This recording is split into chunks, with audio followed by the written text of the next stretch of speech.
Hi, today I'm going to show you how you can deposit money from your crypto.com wallet onto a bank account, right? So, first thing you have to do is that you have to set up a bank flat account on the bottom on the notification bar. And then from there, you'll have to click on the flat wallet option, which will look like this, right? And then after that, once you click the flat wallet option, you will be then asked to be select a currency, and then you have to select which currency you would like to withdraw funds in, right?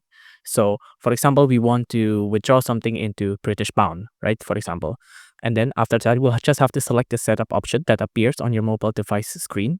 So just click on that check button to understand the GPT fiat wallet terms and condition, right? And then after that, you'll just have to activate your wallet. Just click on get started like that.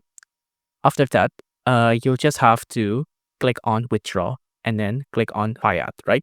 And then you must click the sell crypto option and then select the cryptocurrency that you intend on converting into fiat and directly depositing into your bank account, right?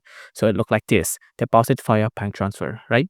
And then you'll just have to select the cash option and then proceed to enter the amount of money you would like to convert. And then your screen will tell you the actual amount you're getting for the crypto going on. If you're happy with that, you may proceed and the USD withdrawal request will be processed. If you like this video, please consider liking and subscribing.